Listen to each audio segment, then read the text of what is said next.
Hello guys and welcome back to my YouTube channel. तो आज हम एक नए दिन और एक नई वीडियो के साथ। तो आज है हम फाइनली अपनी कार टॉक्स विद पापा। लोगों ने इतने कमेंट्स करे थे कि नेक्स्ट वीडियो हो तो अंकल जी के साथ ही हो। पापा आपके इतने फैन हैं, मुझसे ज्यादा फैंस आपके बन चुके हैं कमेंट सेक्शन में। मेरी सादगी के फैन हैं। भाई पापा को इतना कन्विंस करना पड़ा ना कि कार टॉक्स में आने के लिए। पहले हमारा प्लान था कि वरदान को लेंगे, बट वरदान ने हमारे को थोड़ा सा प्लान में धोखा दिया। वो अपने दोस्तों के साथ चला गया। बट पापा कह रहे मैं क्यों, मैं सेकंड ऑप्शन बन के क्यों आऊँ। बट हमने फिर भी पापा को बहुत कन्विंस करा कि नहीं पापा, हम तो आपके लिए ही सोच रहे थे कि संडे का दिन है, आप रेस्ट करना चाहोगे। वरदान की शादी के बाद मैं पूरी टाइम से सेकंड ऑप्शन हूँ। तो इसीलिए आज हम लेकर आए हैं पापा को अपने कार टॉक्स में और हम करेंगे इनसे थोड़ी गुफ्तगू। और मेरे को नर्वसनेस मम्मी से ज्यादा पापा के साथ हो रही है क्योंकि मैं कुछ भी बोल सकता हूँ। नहीं कुछ भी नहीं। और प्लस ऐसे फर्स्ट टाइम एवर हुआ कि मैं और पापा से बात करने निकले। मतलब मम्मी के साथ भी फर्स्ट टाइम ही था कि शायद, मतलब पर फिर भी मम्मी के साथ तो बातें हो ही जाती हैं, पर पापा के साथ ऐसे 1-to-1 बात 1-to-1 फर्स्ट टाइम। और वैसे भी खौफ पापा का तो मम्मी ने बना ही रखा था बचपन से। अच्छा। कि पापा मना करेंगे, यहाँ नहीं जाना, पापा मना करेंगे। तो अब सोचो ये बता, कभी तेरे को टच भी करा पूरी लाइफ में?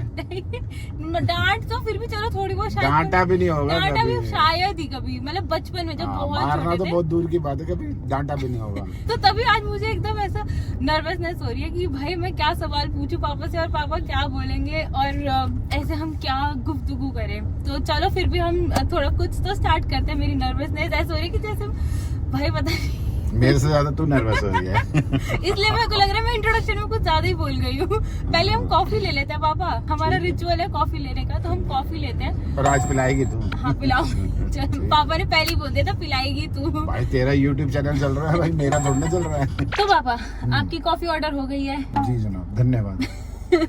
बिल मैं दे दूंगी जब आएगा। जी जनाब। तो फर्स्ट क्वेश्चन शुरू करते हैं। माँ बाप को कितनी खुशी होती है कि बच्चे बिल देने लायक हो जाए। क्या बात है। तो इसी से हम क्वेश्चन पूछते हैं कि आपको खुशी हो गई है कि बच्चे बड़े हो गए हैं, बच्चों की शादी हो गई है, बच्चे अपने अपने फ्यूचर में सेट हो गए हैं। वरदान ऑफिस जाता है, यूट्यूब कर रहा है, मैं ऑफिस जाती हूँ, यूट्यूब कर रही हूँ, और रिस्पेक्टिव शादी भी हो गई है। तो अब आप हमें एक कोई पहले तो सजेशन दे दो मैरिड लाइफ के लिए कि कैसे मैरिड लाइफ होनी चाहिए। बस अपनी लाइफ जियो, बिंदास जियो, मतलब B original, never be a second copy of anyone. अपनी लाइफ खुश रह के जियो बस। Very nice suggestion. मैंने ना मम्मी पापा से एक ही चीज सीखी है कि प्रेजेंट में जी के बस खुश रहो बस हमेशा। मतलब मम्मी पापा से तो यही ज्ञान मिलता आया है, मतलब ज्ञान मिलता, मतलब ऐसे कभी उन्होंने हमें फीड नहीं किया कि ऐसे खुश रहो खुश रहो खुश रहो, बट उनको देख के, मतलब आप जो देखोगे आप वही सीखोगे। तो हमने तो यही देखा कि मम्मी पापा खुश हैं। दिमाग जहाँ लगाना सिर्फ वहीं लगाओ, बाकी जगह दिल ही लगाओ, दिल से क्या लगाओ बस। ये लाइन तो एकदम फेमस हो जानी। पापा रिपीट प्लीज। बस जहाँ जरूरत हो वहीं दिमाग लगाओ, बाकी अपना लाइफ में दिल से ही काम लो। सो ट्रू भाई, इतना अच्छा सजेशन। तो अब जब हम आगे मैरिड भी हो गए हैं, हमारी लाइफ सेटल हो गई है, तो हमें फ्यूचर में आप जहाँ देखना चाहते थे, मैंने मम्मी से भी ये क्वेश्चन पूछा था, क्या हम वहाँ पहुँच चुके हैं या आप हमसे कुछ फ्यूचर में और एक्सपेक्ट करते हो? मैं किसी से ना मेरे को होनी चाहिए कोई एक्सपेक्टेशन, ना आपको होनी चाहिए। आप जहाँ पे अपने आप को सेटिस्फाइड महसूस करो और ऊपर वाले का शुक्र मनाओ कि भैया जिसमें हाल में रखा है बहुत बढ़िया रखा है, लाखों करोड़ों से बेहतर रखा है। बाकी आप अचीव करते रहो, बढ़ते रहो। तरक्की तो प्रोसेस है एक, बट उस प्रोसेस में आपको हैप्पी रहना है। वहाँ जाके हैप्पीनेस नहीं ढूंढनी है, रास्ते में हैप्पीनेस चाहिए बस। क्योंकि रास्ते में बहुत सारे उतार चढ़ाव, वो सब आप हैप्पी रहोगे तो सब फेस कर लोगे, नहीं रहोगे तो हर चीज बर्डन ही आप ही के लिए। तो मतलब एक गोल, एक मतलब गोल नहीं, एक लाइफ एडवाइस जो आपने फॉलो करी, क्योंकि आपकी लाइफ में भी अप्स एंड डाउन्स, कुछ ना कुछ पर्सनल लाइफ में, प्रोफेशनल लाइफ में कहीं ना कहीं दिखेंगे। तो एक लाइफ गोल जो आपने सेट करके रखा हो कि कुछ भी हो जाए मैं इस चीज को ही फॉलो करूंगा, एक मोटो ऑफ लाइफ। मैं अपने दिल को ही फॉलो करता हूँ, मैं और किसी चीज को फॉलो नहीं करता। ब्रेन सिर्फ 10% ही लगाता हूँ, बाकी सिर्फ दिल को फॉलो करता हूँ। ब्रेन सिर्फ जब हिसाब लगाना होता है। मतलब देखो जो आपका बिजनेस है उसमें तो आप ब्रेन लगाओगे ही, वो जरूर लगाओ। बाकी आप रिलेशंस में, आपका इधर उधर घूमने फिरने में, वो आप दिल से करो, जो करना है दिल से करो। और मतलब अब आजकल जैसे लोग ऊपर नीचे, मतलब ऊपर नीचे कह रही हूँ, लोग आजकल थोड़ा पैसों के लिए पीछे भाग रहे हैं दौड़ में। तो मतलब हमें, आप क्या हमें सजेशन देना चाहोगे, भागना चाहिए? नहीं, पैसा से क्या होगा? हमारे पास सपोज करो आज एक 20 लाख की गाड़ी है। पैसे ज्यादा कमा लोगे तो 80 लाख वाली ले लोगे, और ज्यादा कमा लोगे तो 1 करोड़ वाली ले लोगे। आप ब्रांड है, घड़ी पहन रहे हो आप, 10,000 की भी पहन सकते हो, आप 2 लाख की भी पहन सकते हो, 2 करोड़ की भी पहन सकते हो। So true. बस ब्रांड चेंज कर सकते हो आप, पैसे से लाइफ चेंज नहीं कर सकते बस। करेक्ट। तो मतलब अगर हमें पैसा कमा रहे हैं तो सिर्फ हम एक अपर लाइफस्टाइल पाते रहेंगे। आप कमाओ पैसा, जरूरी है लाइफ के लिए, बट मतलब उसके लिए कहीं कॉम्प्रोमाइज नहीं करना चाहिए अपनी हैप्पीनेस से। बट आजकल लोग हैप्पीनेस और पैसों को साथ में कर रहे हैं ना, कि मतलब पैसा है तो लोग खुश भी है, ऐसा कि पार्टी कर रहे हैं, घूम रहे हैं, ये खरीद रहे हैं, वो खरीद रहे हैं, तो खुशी भी है। मैं किसी का पॉइंट ऑफ व्यू चेंज नहीं कर सकता बस मेरा पॉइंट ऑफ व्यू यही है, भैया अपना हैप्पी रहो तो सब कुछ आपको अपने आप ही फॉलो करता है। भाई पापा तो बिल्कुल वो है कि दिल से जियो और खुश रहो। खुश रहो बस। तो चलो पापा, कॉफी आ गई है फाइनली, मेरी थोड़ी नर्वसनेस भी कम हो गई है और 2 सवाल पूछने के बाद मैं थोड़ी काम डाउन भी हो गई हूँ।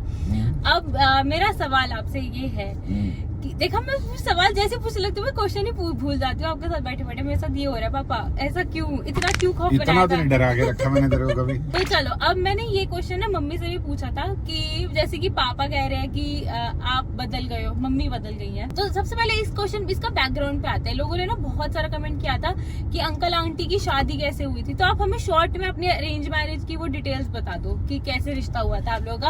और आप हमेशा बहुत प्राउडली बोलते कि मैंने तो एक ही लड़की देखी और उसी से शादी करी। सही बात है, मेरी मन में इच्छाएं ये वाली तो मर गई। ये था कि मैं मेरी शादी होगी, मैं लड़कियां देखूंगा, इससे ये पूछूंगा, उससे वो पूछूंगा।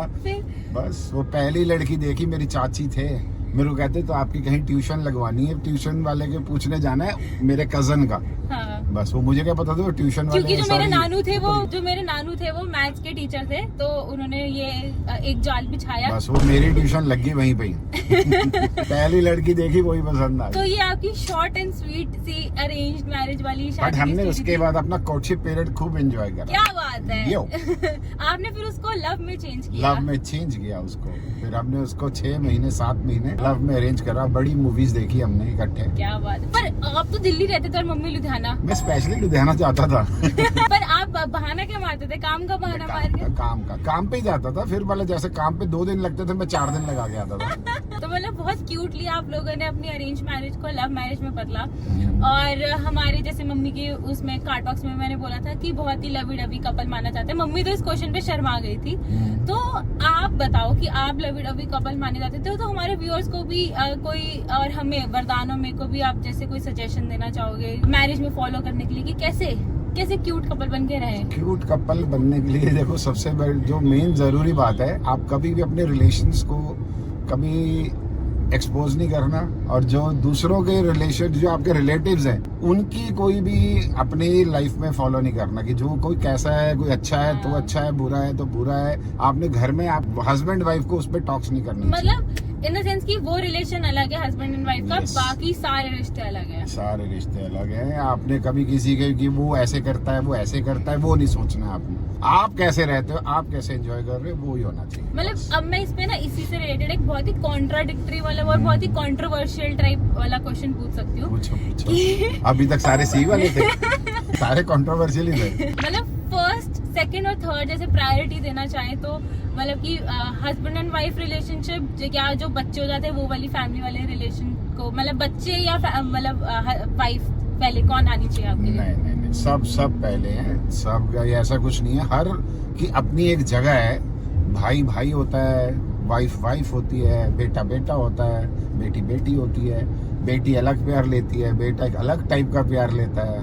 भाई के साथ आपकी बॉन्डिंग अलग होती है, वाइफ के साथ आपका अलग रिलेशन है। बट आपको वो सारे रिलेशन जब आप वाइफ के साथ हो, ये डिस्कस नहीं करने चाहिए, जो मेरी मानना है। बाकी आप, मैं दूसरों का नहीं कह सकता अपना बता सकता हूँ। तो मतलब मम्मी ने बोला, मतलब मैंने मम्मी से क्वेश्चन पूछा कि आजकल आप बोलते हो कि मम्मी बदल गई है, ऐसा क्यों? बताओ। ऐसा पता सवाल नहीं, मुझे ऐसा फीलिंग है कि उन्होंने गैंग अप कर लिया तीनों ने। भाई ऐसा गैंग अप क्यों लग रहा है आपको? पता बताओ नहीं, ना। मेरे को तो वो वरदान और मम्मी का ही गैंग अप सा लगता था, वही मेरे पे भारी था। अभी सलोनी को सेट करूंगा अपनी तरफ, अपने गैंग में लाऊंगा, सलोनी को अपनी तरफ तो मतलब लाऊंगा। आपको मुझे मेरी याद आती है ना फिर। हाँ सलोनी अभी 6 महीने पुरानी हो जाए ना, फिर अपने गैंग में लेके आऊंगा। अभी तो वो वरदान की गुन में है ना, अभी तो उसको सिर्फ वरदान वरदान वरदान ही दिखता है। अभी वो नए कपल है ना, अभी वो सिर्फ घूमने फिरने और उसमें ही अपना टाइम थोड़ा निकालेंगे और एक दूसरे को और अच्छे से जानेंगे, मतलब एज अ फैमिली में। तो वैसे तो पहले से जानते हैं, पर अभी थोड़ा आपस में, फिर उसके बाद आप उसको अपनी साइड ले लेना। फिर मैं अपनी साइड उसको करूंगा अपनी टीम में। वैसे शादी से पहले उसने मेरे को कहा था कि पापा मैं आपकी टीम में आऊंगी। फिर धोखा देती है उसने आके। ओ, भैया पूछो मत। और अब जब हम दोनों की शादी हो गई, मेरे और वरदान की, तो मम्मी के साथ आपके क्या प्लान है बताओ? आप घूमना चाहोगे मम्मी के साथ या फिर मस्त हम नेटफ्लिक्स? ऑलरेडी बहुत घूमते हैं, हमें और क्या घूमना है, घूमते रहेंगे, घूम रहे हैं, घूमते रहेंगे आगे भी। मतलब बेस्ट प्लान यही होता है अपने, अब मतलब आपकी एज भी हो रही है, live retirement life as it comes. बस रिटायरमेंट वाली एज हो रही है अब नहीं आपकी। नहीं, रिटायरमेंट तुम पहले हो जाओगे, मैं नहीं होने वाला, घबराओ मत। पापा तो अपने आप को अभी भी बॉय बोलते हैं, मैं तो बॉय हूँ, तुम लेडीज लेडीज ये तो तेरी मम्मी हमेशा कहती थी तुम बॉयज बॉयज वहाँ हो जाओ, हम लेडीज लेडीज इधर हो जाते, तो हम बॉयज ही है शुरू से। तो इसी से आप एक और लाइफ एडवाइस देते हो ना, हमेशा स्टे यंग कैसे रहे, मतलब अरे, चेहरे से तेरी तो वही, मम्मी मेरे को शेव नहीं करने देती कि आप यंग, ज्यादा यंग लगने लग पड़ते हो। थोड़ा बूढ़ा देखो, थोड़ा ससुर टाइप्स वाली ससुर टाइप फील। फील के लिए मेरे को शेव नहीं करने देती। तो चलो, अब बहुत सारी हमने मैरिज एडवाइस वगैरह तो ले लिया आपसे। अब मैं आपसे एक और क्वेश्चन पूछना चाहूंगी जो मुझसे रिलेटेड है। ठीक है, मैंने शायद आपसे कभी ऐसे 1-to-1 फेस टू फेस ऐसे पूछा है नहीं, मुझे पूछते हुए नर्वसनेस हो रही है कि आपका कोई मेरे लिए कोई एक गोल हो कि ये मेहर ये चीज अचीव कर ले, या फिर ठीक है जैसा चल रहा है अचीव कर लिया। मेहर जो चाहती है वो खुद अचीव करे। पापा एक हम आपके सपोर्ट में हमेशा साथ खड़े हैं, बट वो तो तुम्हें ही अचीव करना है। ये बात तो सही है, मतलब तो आप बनाओ अपना गोल, उसमें आपके साथ खड़े। मतलब सपोर्ट के लिए आप हो, बाकी जो तुम्हें अचीव करना है तुम कर रहे हो, बस खुद खुशी अचीव करो। मतलब सेल्फ रिलायंट होना चाहिए, वो कोई नहीं है कि हाँ जी की पापा के भरोसे, ये नहीं। नहीं नहीं नहीं। हाँ, और मेरे को पता है ऐसे तुम हो नहीं। क्या हाँ। पहली बार पापा ने बोला होगा ये? अरे पहली बार क्यों, तुम्हारे जब फेरों के टाइम बाद में जब विदाई हो रही थी तब भी बोला था। वो कह रहे अंकल रो दो, मेहर जा रही है, वो बेचारे इधर जा रही है। तो मैं कहा भैया रोएंगे वो, जो से संभालेंगे, मैं क्यों रोऊंगा? मैं तो बेटी को पाल पोस के ऐसा स्ट्रांग बनाया है कि वो अपने आप सब कुछ संभाल लेगी उधर जाके भी। क्या बात और है। संभाला ही होगा। वो तो मेरे ससुराल वाले बताएंगे, नेक्स्ट कार्ड टॉक में ससुराल वालों के साथ करूंगी। टंटू और गुड्डू हुआ। फिर वो बताएंगे कि हाँ, टंटू और गुड्डू हुआ किसने बनाएंगे। संभाला हुआ है किसको। अरे यार आप प्यार देखो, मेरे को नहीं पता उनका क्या रिव्यू आएगा, बट आप उनको प्यार करोगे तो उनसे अपने आप प्यार ही आएगा वापस। ये तो सच बात है। हाँ, आप उनके लिए कोई कंट्रोवर्सी करते रहोगे तो वो भी आपके लिए कंट्रोवर्सी ही बनाते रहेंगे सही बात पूरी है। लाइफ। भाई टॉक्सिक ननद तभी हाँ। बनती है जब टॉक्सिक भाभी हो। हाँ। तो भाई प्यार बांटो, प्यार मिलेगा, प्यार बस प्यार ही प्यार बांटते रहो, दिल से जियो। और अब एक और चीज, आजकल ना जब मैं वेदू को लेकर आती हूँ, जैसे हम किसी चीज के लिए मना करता है, बोलता है हमने भी तो बच्चे पाले हैं, हमने भी तो बच्चे पाले हैं। तो इस पे आते हैं, तो आपने भी बच्चे पाले हैं, हम भी बच्चे पाल रहे हैं। आजकल का जमाना थोड़ा जेंटल पेरेंटिंग का आ गया है, तब जमाना थोड़ा मतलब हमें तो डांट नहीं पड़ी खैर तब मैं भी। आपका क्वेश्चन समझ गया। हाँ। इसके लिए ना मैंने एक बार कपिल शर्मा में देखा था कि हमारे टाइम में ना जो बच्चा खाना नहीं खाता था तो उसको माँ बाप और मारते थे कि खाना खा, खाना क्यों नहीं खा रहा है। आजकल के माँ बाप तो सही कह रहे हो। उसको बेचारे को 10-10 टीवी दिखा रहे हैं, ये कर रहे हैं, उसके आगे पीछे दौड़ रहे हैं, पार्क में बच्चा दूसरी चीज ला 1 घंटे में बच्चा आजकल 1 रोटी खाता है। हमें तो 3 मिनट 5-7 मिनट मिलते थे, खा लो नहीं तो और पिटाई होगी। क्या पता ऐसा माहौल भी अब चेंज हो गया, जैसे आजकल इमोशनल स्ट्रेस न्यूक्लियर फैमिलीज होगी ना, हाँ, पहले joint family। जॉइंट हम तो फैमिलीज joint होती family थी में बड़े हुए। और सब 2-2 3-3 बच्चे होते थे। आजकल सबका 1-1 2-2 बच्चे हैं। वो उसी में लगे पड़े हैं। मेरा राज दुलारा होते हैं ना सबके। बट आजकल में आप क्या देना चाहोगे व्यू पॉइंट, जेंटल पेरेंटिंग ठीक है कि नहीं? भैया जो तुम कर रहे हो सब ठीक है। जेंटल पेरेंटिंग ठीक है। हमें भी मजा आता है जब हम देखते तुम वेदू के ऐसे नाजो नखरे उठा रहे होते हो, हमें बहुत अच्छा लगता है। पापा तो मुझे यही कहते हैं, बेटा सब आगे आ रहा है। हाँ सब आगे आ रहा है, सब आगे आ रहा है। तो मतलब लिटरली वेदू तो मैं यही कहूंगी कि बिल्कुल मेरे आगे तो आ ही रहा है। जैसे मैं खाने के लिए, कपड़े पहनने के लिए नखरे करती थी, सेम वेदू के नखरे भी वैसे होते जा रहे हैं। और याद है वो मनाली का सीन जब हम तेरे को छोड़ के जा रहे थे कि अगली सीट पे तूने बैठना था कि नोनू ने बैठना था। हाँ। और तेरे को छोड़ के आ रहे थे तो तू कह रही अरे मेरे पापा हैं, छोड़ के थोड़ा ना जा सकते हैं, वापस तो आएंगे ही। तो आए भी तो थे तो ना। आना पड़ेगा, बेटी को थोड़ा ना छोड़ के चले जाएंगे क्या? तो जेंटल पेरेंटिंग तो तब भी थी ना, तब भी थी पर तब थोड़ी सी मतलब हार्श के साथ साथ हार्श के साथ जेंटल होता था, अब तो सिर्फ जेंटल है। दोस्त चलो पापा, आगे हम एकदम लास्ट एंड पड़ाव पे अपने कार टॉक्स की। वाह। और मैं इतना ज्यादा नर्वस हो चुकी हूँ कि अब मेरे से ज्यादा क्वेश्चन निकल नहीं पा रहे, तो लास्ट क्वेश्चन पूछ लेते हैं आपसे जी जी। कि आपका गोल क्या है लाइफ में? आपने कुछ गोल सेट किया था, मतलब बचपन से आपको कुछ सपना था बनने का, या फिर जो आपने बिजनेस में किया आपको वही चाहिए था? और एंड गोल क्या है आपका कि प्रोफेशनली? लाइफ का गोल तो ऐसा कुछ नहीं था, बट वरदान की शादी से पहले मेरा गोल था कि सलोनी मेरे गैंग में आए। पर ये तो फिर लीना भी उसी उनके गैंग में चली गई है, उससे मेरे को बहुत तकलीफ हो रही है। अब मेरा गोल यही है अल्टीमेट कि मैं सलोनी को अपने गैंग में शामिल कर सकूं, नहीं तो कम से कम लीना को तो वापस ला सकूं। बस यही मेरा गोल है। पापा आपने तो बेस्ट गोल एडवाइस दे दी है। अरे यार, लिव लाइफ फुलेस्ट, बस यार कुछ नहीं, ये सब हल क्या होना है, पीछे क्या हो गया सब भूल जाओ, बस यही गोल है। और जो आज हो रहा है उसके लिए थैंकफुल जरूर होना चाहिए, बस यही है अल्टीमेट गोल लाइफ का भी, और फंडा भी यही होना चाहिए लाइफ का। एकदम मम्मी पापा ने डिट्टो सेम कॉपी बातें करते हैं और फिर बोलते हैं कि हमारी आजकल बन नहीं रही है। क्यों भाई? आपस में बस नाटक करते हैं ये दोनों, मैं बता रही हूँ। ये बेटे की शादी के बाद थोड़ी सी आ जाती है। अच्छा ये बता दो कि साथ में एक क्वेश्चन ऐड कर देते हैं, आपने मुझे मिस किया मेरी शादी के बाद कि नहीं? बिल्कुल, क्यों नहीं किया भाई। हमारे तो घर में सबसे फेमस होता था सब में, अब्बू, वरदान, नोनू, कि कोई सा भी काम करवाना हो तो पापा को सिर्फ मेहर आगे कर दो, बस। चाहे पापा चाहे बड़े पापा हो, बस उनको पता था एक ही वीक पॉइंट है सबका। मैं बचपन से फेवरेट चाइल्ड रही हूँ, मुझे भी नहीं पता क्यों आज तक, बट क्यों पापा? इसका कोई जवाब है? आज तो मैंने पूछा नहीं। देखो, जो पहला आपका जो बेबी होता है वो आपको एक अलग ही एहसास दिलाता है कि हाँ जी, जो वेदू एक चीज ले लेगा वो सेकंड बेबी में खुशी, वो भी मतलब आप उनमें डिफरेंशिएट नहीं कर सकते, पर जो पहली खुशी फादर कहलाने की, पापा कहलाने की, जो पहले बच्चे से आती है वो पहले से ही आती है। आपने कितने अच्छे से आंसर किया। मम्मी ने बोले नहीं, खुशी दोनों से होती है। होती तो खुशी दोनों। आज मेरे को कोई कहे कि दोनों में से वो किसको ज्यादा चाहते हो, भाई दोनों को चाहता हूँ। तो दोनों को ही। हाँ, दोनों बच्चे मेरे ही हैं भाई। बस ये है कि जो मेहर के होने पे पापा कहलाने का मतलब फादर होने का, एज ए फादरहुड आपको जो पहला बेबी है वो प्राउड मोमेंट होता है, बस। और मैं फेवरेट चाइल्ड थी पूरे लंच में, मुझे ये पता है। और मेरे को आगे किया जाता था कोई भी बात मनवाने के लिए, है ना पापा? नहीं, नोनू भी था। नोनू भी निश्चय में, मतलब अगर कोई बात बड़े पापा को नोनू और मेहर।